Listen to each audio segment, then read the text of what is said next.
నమస్తే, నేను కల్పన. అందరికీ వ్యవసాయం అదే సాక్షి ఆశయం. పల్లె నుంచి పట్టణం దాకా, గ్రామం నుంచి నగరం దాకా అందరికీ అగ్రికల్చర్ లోతుపాతులు తెలియజేసే వ్యవసాయ రంగ స్పెషల్ బులెటిన్ రైతు రాజ్యంలోకి స్వాగతం.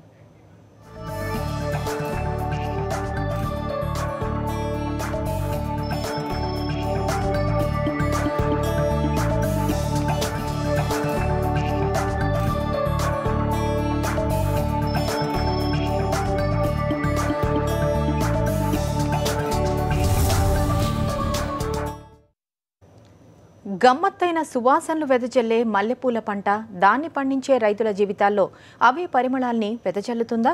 కష్టాలను, కన్నీళ్లను దిగమింగుకొని పండించడమేనా, లేక మంచి రోజులు రావడానికి అవకాశం ఉందా?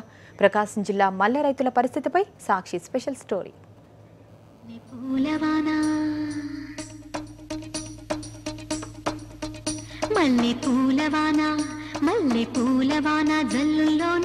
తడిసిన ఆనందాన పలికెను మదినేనా. మల్లెపూల చుట్టూ ఎన్నెన్నో మధురోహాలు, గాలిలో తేలియాడే ఆ సువాసనలు యువజంట మనసుల్లో గిలిగింతలు పెడుతుంటాయి. కవిమదిలో కవ్వించే కవిత్వాలవుతుంటాయి. ప్రకాశం జిల్లాలోని కొత్తపట్నం, చీరాల, దర్శి, తుళ్లూరు తదితర మండలాల్లో విస్తారంగానే చేస్తున్నారు. అధిక లాభాలు వస్తాయనే ఆశతో మల్లెతోటలను వేయడానికి రైతులు మొగ్గు చూపుతున్నారు.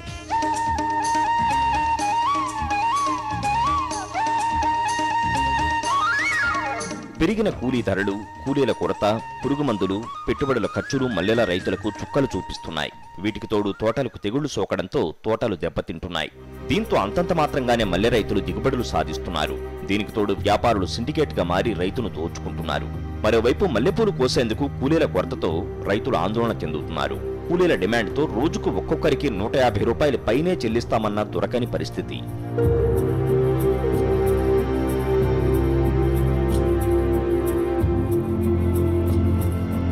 ప్రారంభంలోనే తెగుళ్లు సోకడంతో దిగుబడి కూడా ఆశించిన స్థాయిలో రావడం లేదు.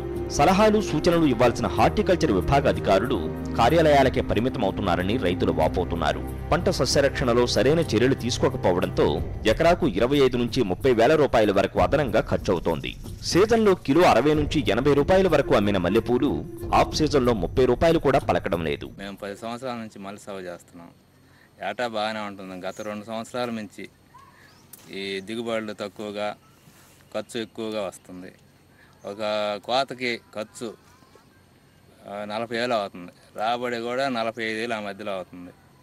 మొత్తం పాను అంతా 5-6 వేలు తప్ప ఇంకేం మిగలటం లేదు.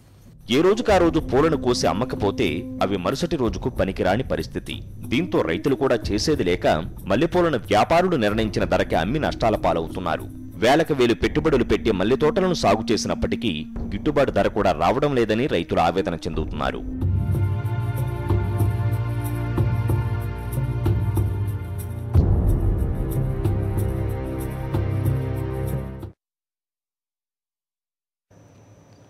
రుణమాఫీ కోరుతూ అనంతపురం జిల్లాలో రైతులు రోడ్డెక్కారు. చంద్రబాబు సర్కార్కు వ్యతిరేకంగా నినాదాలు చేస్తూ వచ్చిన రైతులు, రైతు సంఘాల ప్రతినిధులు కలెక్టరేట్లోకి చొచ్చుకు వెళ్లేందుకు యత్నించడంతో ఉద్రిక్త వాతావరణం నెలకొంది. నమ్మి ఓట్లేస్తే చంద్రబాబు నట్టేట ముంచారంటూ కరువు రైతులు ఆగ్రహం వ్యక్తం చేస్తున్నారు.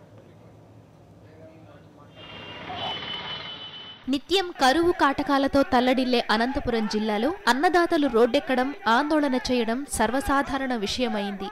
తమ రుణాలన్నీ మాఫీ చేయాలంటూ ఆంధ్రప్రదేశ్ రైతు సంఘం ఆధ్వర్యంలో జరిగిన అనంత కలెక్టరేట్ ముట్టడి ఉద్రిక్తతలకు దారితీసింది. సీఎం చంద్రబాబు డౌన్ అంటూ ఒక్కసారిగా పెద్ద సంఖ్యలో రైతులు కలెక్టరేట్ను ముట్టడించారు. గేట్లు తోసుకుంటూ రైతులు రావడంతో పోలీసులు అడ్డుకున్నారు. ఈ సందర్భంగా పోలీసులతో వాగ్వివాదానికి దిగిన అన్నదాతలు చంద్రబాబుపై నిప్పులు చెరిగారు. వ్యవసాయ రుణాలన్నీ మాఫీ చేస్తానని ఎన్నికలకు ముందు చంద్రబాబు హామీ ఇచ్చారని, ఆయన ముఖ్యమంత్రి పీఠం ఎక్కి 10 మాసాలు పూర్తయినా ఇప్పటి వరకు తమకు రుణ విముక్తి లభించలేదని ఈ సందర్భంగా రైతులు వాపోయారు. తనకు 3 ఎకరాల పొలం ఉందని, 98,000 రూపాయలు అప్పు ఉందని, ఇప్పటి వరకు ₹1 మాఫీ కాలేదని పరిగి మండలం నర్సాపురానికి చెందిన రైతు అశ్వత్థనారాయణ ఆవేదన వ్యక్తం చేశారు. బ్యాంకు అధికారులు పంపిన నోటీసులు చూపిస్తూ రుణాలు మాఫీ కాకపోతే తనకు ఆత్మహత్యలే శరణ్యమంటూ రోధించారు. కర్ణాటక బ్యాంకులు నాకు యాలం నోటీస్ ఇవ్వడం జరిగింది. 3 ఆటలు సరే, 3వ సారి కూడా మేము వర్తించము, రుణం మాఫీ కాకపోతే మేము వేలం వేసేది గ్యారెంటీ అని నాకు దాదాపు అంటే ఒక 80,000 రూపాయలు మాల ఒకటి ఉంది, 18,000 రూపాయలు మాల ఒకటి ఉంది. వాటికి ఏమాత్రం కూడా రుణం వర్తించలేదు. నువ్వు మాకు అగ్రికల్చర్ కలెక్టర్ గారు కానీ సీఎం గారు కానీ ఫ్లిడ్జ్ లోన్ కింద రాయండి మీకు వర్తిస్తుందని చెప్పి రాపించుకోవాలని చెప్పినారు. బ్యాంక్ మేనేజర్ అని చెప్పినారంటే అగ్రికల్ కాకుండా ఫ్లిడ్జ్ లోన్ కూడా రాసుకోరండి మీకు చేస్తామని చెప్పినారు. ఈ రోజు పోతే బ్యాంకులకి మేము ఫ్లిడ్జ్ లోన్ రాసిన వల్ల కలెక్టర్ ఆదేశాల మేరకు మేము రుణమాఫీ చేయదు జరగదు కూడా. మీరు వెంటనే కట్టకపోతే మేము రుణం దీన్ని వేలం వేస్తామని కూడా చెప్పినప్పుడు జరిగింది. మేము ఈ రోజు కలెక్టర్ ఆఫీస్కి వచ్చి మేము అక్కడ హైదరాబాద్ పోలీసు కుటుంబానికి ఛార్జీలు కూడా వర్తించలేకపోతున్నాం. అర్జీ కూడా ఏమలేదు మాకు. కాబట్టి అక్కడ పోతే 1,000 రూపాయలు బాడిగి వల్ల లాడ్జ్ బాడికి 1,000 రూపాయలు ఛార్జీలు అవుతుంది, ఒత్తు పోతూ 500 అవుతుంది మాకు. కాబట్టి అనంతపురానికి అయితే రైలులో 25 రూపాయలు వచ్చి మేము ఏదో చేసుకుని పోతున్నాం. ఇంకా స్పందన కూడా ఇవ్వలేదు సార్. మేము ఇంకా ఇక్కడ వస్తున్నాము, ఆపేస్తున్నారు. కాబట్టి రసీదు ఇస్తామన్నారు. బ్యాంక్ నోటీసులు వచ్చి 3 వచ్చినాయి సార్. రుణమాఫీ వర్తించకపోతే ఆత్మశరణం చేసుకుంటానని కూడా ప్రతి ప్రజల్లోనూ నేను విజ్ఞప్తి చేస్తున్నాను. నాకు వర్తించేటట్లు చేయాలని అధికారులను కోరుకుంటున్నాను. చంద్రబాబును నమ్మి ఓట్లేసిన పాపానికి బాగా అనుభవిస్తున్నామని, రుణమాఫీపై విధిస్తున్న ఆంక్షలు గతంలో ఎప్పుడూ చూడలేదని, రైతులను మోసం చేసేందుకే కోటయ్య నుంచి కుటుంబరావు వరకు పలువురు అధికారులను చంద్రబాబు నియమించారని రైతు సంఘాల నేతలు పెద్దిరెడ్డి, వెంకటరెడ్డి ఆరోపించారు.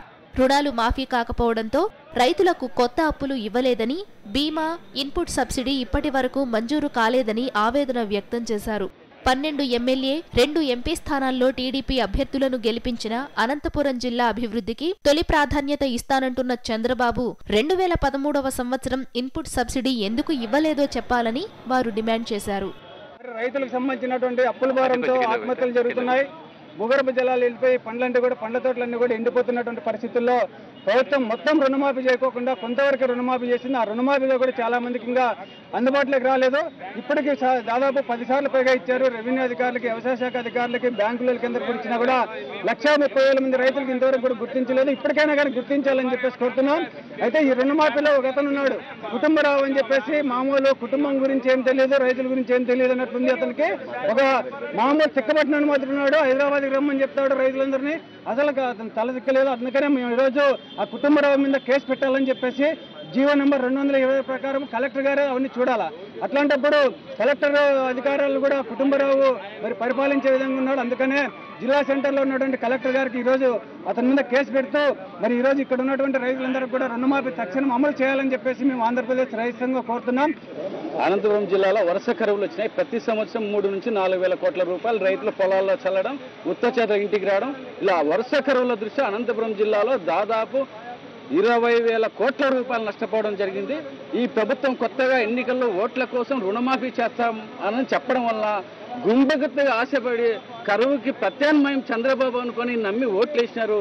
ఈరోజు చంద్రబాబు ఇంత నిలవున అనేకమైన ఆంక్షలు, నా జీవిత కాలంలో ఏ చట్టానికి ఏ రాయితీకి లేని ఆంక్షలు విధించి కేవలం ఇది చంద్రబాబు మాట నిలుపుకున్నానని ఒక అబద్ధాన్ని నిజంగా మార్చుకోవడానికి మాత్రమే రుణమాఫీ వర్తిస్తారు తప్ప అనంతపురం జిల్లా కరువు రైతుకి ఏమాత్రం వర్తించదు.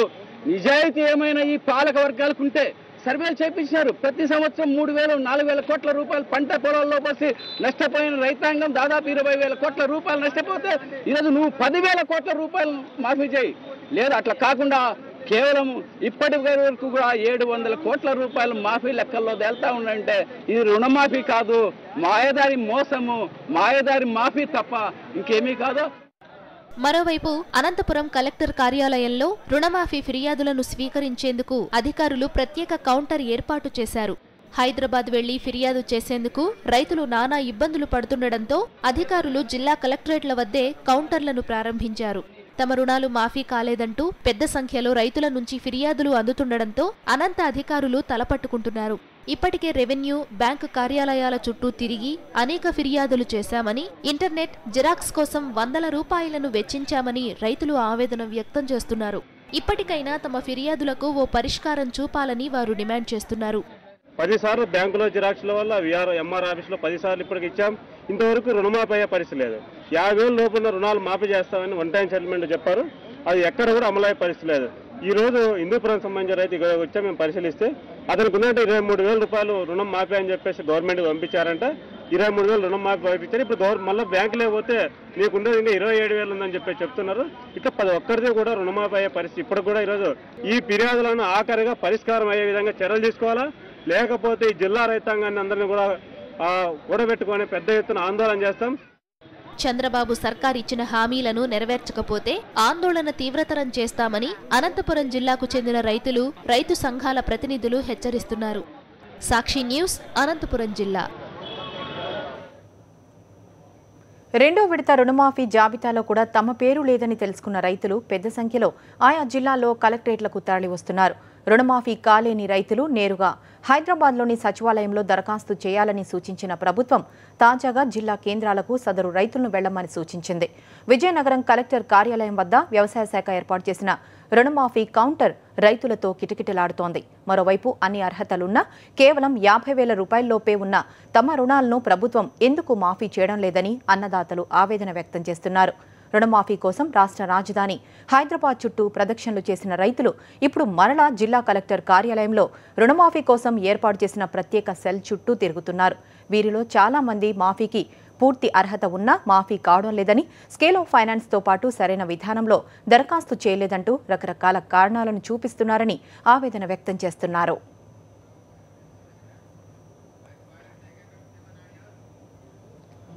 మాకు రుణమాఫీ అవ్వలేదు, దానికోసం చెప్పేసి వచ్చాము. మాది 2 ఎకరాల 50 సెంట్లు, 30,000. 30,000 అవ్వలేదండి, రుణమాఫీ కాలేదు. అంటే రేషన్ కార్డు ఇన్యాక్టివ్ అంటున్నారు, దానికోసం వచ్చాము. డి అప్పలనారాయణ, వేపాడ మండలం, అవులేపాలెం. రుణమాఫీ మీ పేరు కోలప్పలండి, కొరలాం గ్రామం, గంటాడ మండలం, పెంట శ్రీరాంపేర బ్యాంకు. 23,000 ఎకరన్నర భూమి ఉంది, మాఫీ అవ్వలేదు. అసలు అవ్వలేదు. 2 విడతలు 3 విడతలు కూడా అవ్వలేదండి. ఏడు ప్రాబ్లం, నీకు ఆన్లైన్లో పెట్టలేదని చెప్తున్నారు. బ్యాంక్కి వెళ్తే ఎంఆర్ ఆఫీస్కి వెళ్తే బ్యాంక్కి వెళ్ళమంటారు, బ్యాంక్కి వెళ్తే ఎంఆర్ ఒకటికి వెళ్ళమంటారు. ఏడు చేస్తే మరి మాకంటే ఆధార్ కార్డు అన్నీ అందులో ఉన్నాయి. ఆధార్ కార్డు పెట్టుకోవాలి. ఆన్లైన్ అసలు ఆన్లైన్ పెట్టలేదండి. నెంబర్ కొట్టామండి, ఆన్లైన్లో పెట్టలేదండి. గుబుల్ బ్యాంక్ అండి, మీ 3 ఎకరాల 80 సెంట్లు డాక్యుమెంట్లు ఇచ్చామండి. అందులో ఎకరా 20 సెంట్లు ఆన్లైన్ చేశారు బ్యాంక్ వాళ్ళు. మిగతా 18,000 వచ్చిందంటే మిగతా కట్టమని వాళ్ళు చెప్తున్నారు. అంటే తక్కువ భూమి ఇచ్చి తక్కువ డాక్యుమెంట్ ఇచ్చి మీషోలో తీస్తే బ్యాంక్ వాళ్ళు రిమార్క్ చూపిస్తుంది. తక్కువకి భూమి ఎగస్ట్ ఇచ్చారని చూస్తే భూమి డాక్యుమెంట్ చూస్తే 3 ఎకరాల 80 సెంట్లు ఇచ్చామండి. 18,000 అయిందంటే మిగతా 43 కట్టమన్నారు. మళ్ళీ తిరిగి వచ్చామండి, మరి ఏటవుతుందో తెలియదు. కలెక్టర్ ఆఫీసర్కి పెట్టామంటే వచ్చాం. రుణమాఫీ కోసం కలెక్టరేట్లో దరఖాస్తు చేసుకోవడానికి మే 15వ తేదీ వరకు సమయం ఉందని జిల్లా వ్యవసాయ శాఖ సంయుక్త సంచాలకులు ప్రమీల స్పష్టం చేస్తున్నారు.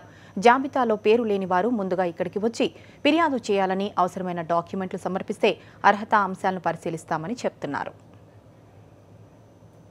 15వ తారీఖు వరకు కూడా రైతుల అప్లికేషన్స్ ఏ తెచ్చినా కూడా వాళ్ళ కంప్లైంట్స్ ఏ తెచ్చినా కూడా రిసీవ్ చేసుకోవడానికి అవకాశం ఉంది. ఇదే ప్లేస్లో మన కలెక్టరేట్లో కలెక్టర్ గారి ఉత్తర్వుల మేరకు ఇక్కడ సెల్ ఓపెన్ చేయడం జరిగింది. దీనిలో ఏంటంటే 1/4/2007 నుంచి 31/12/2013 వరకు ఎవరైతే రుణం తీసుకుని ఉంటారో వాళ్ళకి వ్యాలిడ్ అవ్వటం జరుగుతుంది. దీనిలో కొన్ని నిబంధనలు ఇవ్వటం జరిగింది, కొన్ని ఆల్రెడీ రిజెక్షన్స్ రావటం జరిగింది ఫార్మర్స్ అడ్రసెస్కి. ఒకటోది ఏంటంటే ఐడి ప్రూఫ్ లేకపోయినట్లయితే కనుక ఆధార్ కార్డు కానీ, రేషన్ కార్డు కానీ, అదేవిధంగా ఫ్యామిలీ అంతా వాటర్ ఐడి కార్డు కానీ తీసిన ఫోటోని వాళ్ళు ప్రొడ్యూస్ చేయాలి. అదేవిధంగా మల్టిపుల్ ఆధార్ కార్డు ఉంటే కనుక కరెక్ట్ రేషన్ కార్డుని మనం సబ్మిట్ చేయాలి. నెక్స్ట్ వచ్చేసి రేషన్ కార్డు ఇన్యాక్టివ్ అయినా, రేషన్ కార్డు ఇన్వాలిడ్ అయినా, రేషన్ కార్డు అసలు లేకపోయినప్పటికీ ఈ ఐడి ఓటర్ కార్డు మొత్తం ఫ్యామిలీతో దిగిన ఫోటోని మనం ప్రొడ్యూస్ చేయాల్సిన ఆవశ్యకత ఉంది. దాంతోపాటుగా ఎక్కడైనా సర్వే నెంబర్లో రాంగ్ ఉన్నట్లయితే కనుక బ్యాంక్ దగ్గర ఒక జిరాక్స్ పాస్బుక్ కూడా సబ్మిట్ చేయాల్సిన ఆవశ్యకత ఉంది. అదేవిధంగా ఎక్స్టెంట్ ఆఫ్ ల్యాండ్ కూడా ఇంక్లూడ్ చేసి కరెక్ట్గా లేకపోతే కనుక బ్యాంక్ నుంచి ఒక లెటర్ తీసుకొని సబ్మిట్ చేయాల్సిన అవసరం ఉంది. ఇది అవుట్ స్టాండింగ్ అమౌంట్ 0 ఉన్నట్లయితే కనుక బ్యాంక్ దగ్గర నుంచి లెటర్ తీసుకొని ఇవ్వాలి. ఇవన్నీ కూడా మనకి సబ్మిట్ చేస్తే స్టేట్ కంప్లైంట్ సెల్కి గ్రీవెన్స్ సెల్కి మనం పంపించడం జరుగుతుంది. ఇది May 15th వరకు తీసుకోవటం జరుగుతుంది. అదేవిధంగా ఎక్కడైనా చనిపోయిన వాళ్ళే ఉంటే కనుక లీగల్ హైర్ సర్టిఫికేట్స్ తీసుకోవటం ఒకటి, బ్యాంకు నుంచి అవుట్ స్టాండింగ్ ఇంత ఉందని చెప్పి లెటర్ ఒకటి తీసుకున్నట్లయితే కనుక ఈ రెండు తీసుకొని ఫార్మర్స్ అట్లే పెడితే ఇంకా మనకి ఆ గైడ్ లైన్ ఇంకా అందుకోలేదు. మిగిలినవన్నీ ఈ 8-9 గైడ్ లైన్స్కి కూడా ఆల్రెడీ మేము ఇక్కడ గ్రీవెన్స్లో తీసుకోవటం జరుగుతుంది. అప్లికేషన్స్ తీసుకుని పైకి ఫార్వర్డ్ చేయడం జరుగుతుంది.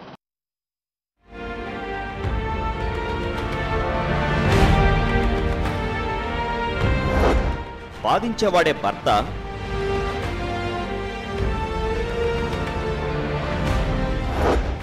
భర్త చేసే బలాత్కారం నేరం కాదా?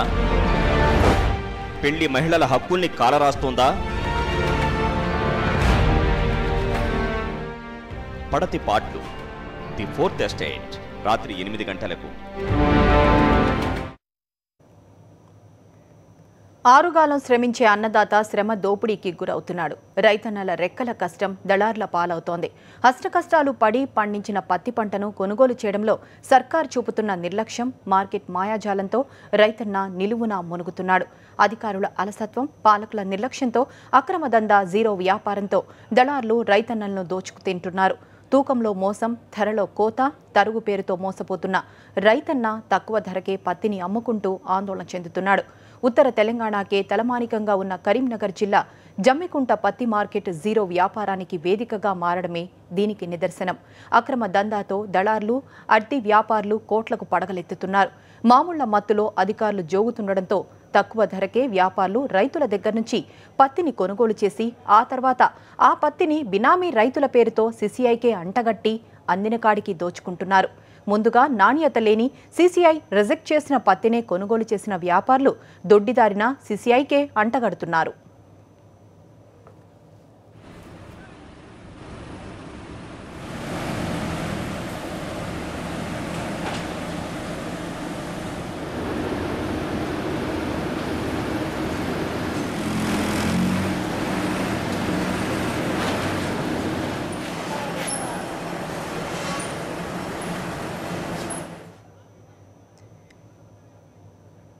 పుడమి తల్లిని నమ్ముకొని వ్యవసాయం చేసే రైతన్నకు కష్టాలు కన్నీళ్లే మిగులుతున్నాయి. కరెంటు కష్టాలు, ప్రకృతి వైపరీత్యాలను ఎదుర్కొని పండించిన పత్తిని అమ్ముకోవడానికి రైతన్న పడరాని పాట్లు పడుతున్నాడు. మార్కెట్ మాయాజాలంతో తక్కువ ధరకే వ్యాపారులు రైతుల దగ్గర నుంచి పత్తిని కొనుగోలు చేసి ఆ తర్వాత బినామీ రైతుల పేరుతో కాటన్ కార్పొరేషన్ ఆఫ్ ఇండియాకు అంటగట్టి కోట్లాది రూపాయల సర్కార్ సొమ్మును కొల్లగొడుతున్నారు.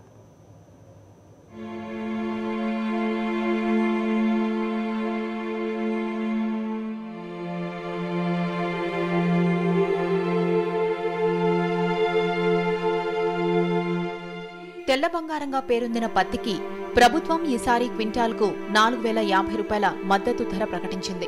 ఆ మద్దతు ధర అందరూ రైతులకు లభించడం లేదు. కేవలం కొద్ది మంది రైతులకు మాత్రమే లభించింది. దీనికి కారణం మార్కెట్లో జరుగుతున్న మోసాలు. కరీంనగర్ జిల్లాని తీసుకుంటే ఈ జిల్లాలో కాటన్ కార్పొరేషన్ ఆఫ్ ఇండియా అధికారులు వ్యాపారులతో కుమ్మక్కై జీరో వ్యాపారం సాగించారు.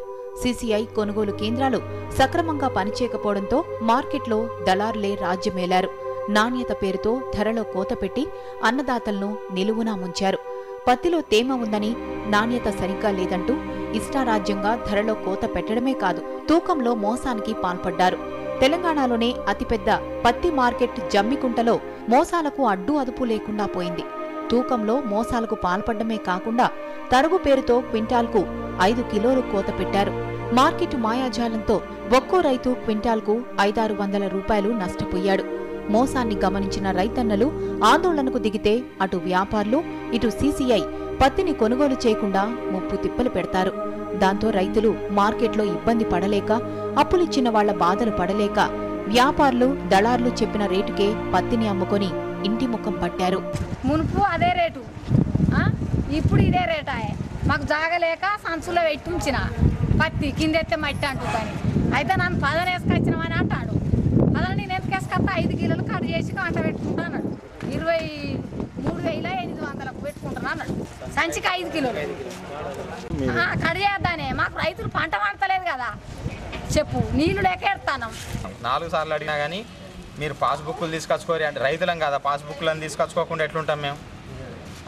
రైతులం కాకుండా వేరే వితౌట్ బయట నుంచి వచ్చిన బండ్లు అన్నీ ఖాళీ అయితే ఇక్కడ ట్రాక్టర్లు ఎక్కడి ట్రాక్టర్ ఎక్కడిది, సరుకు ఎక్కడిది అనేది ఎవరికి తెలియదా?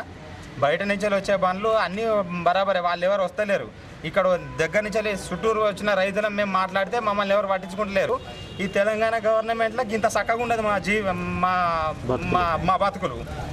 కరెంటు చూడకపోతేనే 3 గంటలు ఇవ్వలేదు. సీసీఐ అధికారులే మోసానికి పాల్పడితే ఇక తమకు న్యాయం చేసే వారేరని రైతన్నలు ఆవేదన చెందుతున్నారు.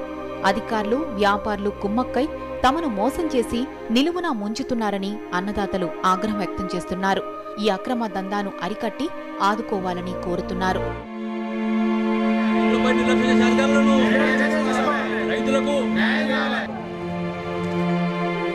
రైతుల అమాయకత్వాన్ని ఆసరాగా చేసుకుని తక్కువ రేటుకు కొనుగోలు చేసిన పత్తిని వ్యాపారులు బినామీ రైతుల పేరిట సీసీఐకి విక్రయించారు. మార్కెట్ అధికారులను, సీసీఐ నిర్వాహకులను మచ్చిక చేసుకుని జీరో వ్యాపారంతో రైతన్నలను దగా చేశారు. రైతు నుంచి నేరుగా తక్కువ రేటుకు కొనుగోలు చేసిన పత్తిని వ్యాపారులు తమ మిల్లుల్లో పనిచేసే గుమాస్తాలు, హమాలీలు, బంధువుల పేరిట అంటే వారిని బినామీ రైతులుగా మార్చేసి సీసీఐకి విక్రయించి మద్దతు ధర పొందినట్లు సాక్షి పరిశీలనలో తేలింది. అర్తి వ్యాపారులు, ఖరీదు వ్యాపారులు, సీసీఐ అధికారులు కుమ్మక్కైపోయి బయట నుండి పట్టుకొచ్చినటువంటి పత్తి ఏదైతే 3400, 3500, 3600 తీసుకొచ్చి ఇక్కడ 4050 రూపాయలకు అమ్మేసి ఆ పట్టిని కూడా వాళ్ళ దగ్గర ఉన్నటువంటి గుమస్తాల పేర్లతోనో, వాళ్ళ దగ్గర ఉన్నటువంటి ఇంకో దగ్గర బంధువుల పేరుతోనో పెట్టుకుని ఆ మేనేజ్ చేసుకో తప్పులు ఒకవేళ ఇనిషియల్ తప్పు ఉంటుందని చెప్పేసి బ్యాంకులకు వెళ్తే బ్యాంకు అధికారులను కూడా లోపరుచుకొని ఆ చెక్కులను డ్రా చేసుకునే పద్ధతి ఇక్కడ కొనసాగుతున్నది. ఈ కుంభకోణంలో ఇటు బ్యాంక్ అధికారులు, సీసీఐ అధికారులు, అట్లాగే మార్కెట్ కార్యదర్శులు, అట్లాగే ఇక్కడ ఉన్నటువంటి అర్తిదారులు మొత్తం కూడా మిలాఖత్ అయిపోయి రైతు రక్తాన్ని దోస్తున్న పరిస్థితి, రైతు స్వేదాన్ని కూడా పీల్చుకునే పరిస్థితి కనిపిస్తూ ఉంది. దీన్ని ప్రభుత్వం, రాష్ట్ర ప్రభుత్వం, కేంద్ర ప్రభుత్వం స్పందించాల్సిన అవసరం ఎంతైనా ఉంది. ప్రత్యేకంగా ఇక్కడ స్థానిక శాసనసభ్యుడు, రాష్ట్ర ఆర్థిక మంత్రిగా ఉన్నటువంటి ఈటెల రాజేందర్ గారు ప్రత్యేక చొరవ పెట్టి దీని మీద స్పందించి అవినీతి అధికారులకు కఠిన శిక్షలు పడే విధంగా తీసుకుంటే తప్ప ఈ మార్కెట్ గాడిన పడే పరిస్థితి ఉండదు. సీసీఐ నుంచి బినామీ రైతుల ద్వారా వ్యాపారులు చెక్కులు పొంది ఒకే రోజులో డబ్బులు సైతం డ్రా చేసుకుంటున్నారు. ఇదిగో ఇక్కడ కనిపిస్తున్న దృశ్యాన్ని చూస్తే మీకే అర్థమవుతుంది. వ్యాపారుల లావాదేవీలు బాగా ఉండడంతో బ్యాంక్ అధికారులు సైతం బినామీ రైతుల పేరిట ఉన్న చెక్కులకు సంబంధించి ఆ బినామీ రైతులు రాకపోయినా వ్యాపారులకు డబ్బులు చెల్లించేస్తున్నారు. అక్రమ దందా చేసే వ్యాపారులు నిబంధనలను తుంగలో తొక్కి నేరుగా బ్యాంకుకు వెళ్లి బినామీ రైతుల పేరిట పొందిన చెక్కులను చూపించి ఒక్కో రోజు 10ల సంఖ్యలో చెక్కులను సొమ్ము చేసుకుంటున్నారు. ఇది అక్రమమని బ్యాంక్ అధికారులకు తెలిసినా నోరు విప్పి వ్యాపారులను ప్రశ్నించరు. కాటన్ కార్పొరేషన్ ఆఫ్ ఇండియా బినామీ రైతుల పేరిట ఇచ్చిన చెక్కులకు ఆధారాలు అడగకుండానే క్యాష్ ఇచ్చేస్తున్నారు. జమ్మగుంటలో సోదాలు చేయడం జరిగింది సిబిఐ అధికారులు వచ్చి. ఆ రోజును తెల్లారి 2-3 రోజులు తప్ప ఇప్పుడు ప్రస్తుతం మార్కెట్ యార్డ్లో ప్రస్తుతం కూడా సీసీఐ అనేకమైన అక్రమాలకు తెర లేపారు. అదే కాకుండా అధికారులే కావచ్చు, వ్యాపారస్తులు కావచ్చు, ప్రతి ఒక్కరు కూడా మార్కెట్ యార్డ్లో కేవలం రైతులను మోసపూరితంగా అక్రమాలకు గురి చేస్తూ మోసం చేస్తూ వాళ్ళకు అన్యాయం చేయడం జరుగుతున్నది.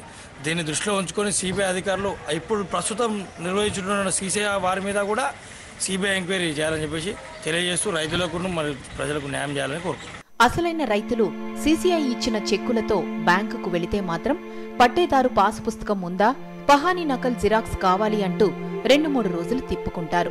అక్రమంగా జీరో వ్యాపారం నిర్వహించే వ్యాపారులను మాత్రం ఏమీ అడగకుండా వారికి రాచ మర్యాదలతో నిమిషాల్లో పనిచేసి పెడుతున్నారు. ఇలాంటి వ్యవస్థ ఉన్నంతకాలం బినామీ రైతుల పేరిట వ్యాపారులు అక్రమాలు కొనసాగుతూనే ఉంటాయి.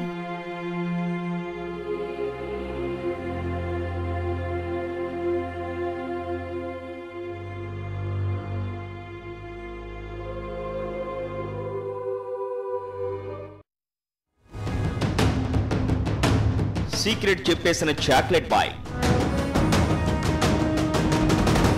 రకుల్ కో అంటే కోటి, Arjun ready to action, puri mega story. Screen play రాత్రి 9:30 రైతు రాజ్యం కార్యక్రమంపై మీ అభిప్రాయాలు సూచనలు పంపండి. అంతేకాదు మీ సందేహాలను కూడా పంపండి. వాటికి నిపుణుల చేత పరిష్కారాలు ఇప్పించి టీవీలో ప్రసారం చేస్తాం. మా అడ్రస్ రైతు రాజ్యం, Sakshi TV, Sakshi Towers, 6-3-249/1 road number 1, Banjara Hills, Hyderabad 500034. మా ఇమెయిల్ raituraజ్యం@sakshitv.com.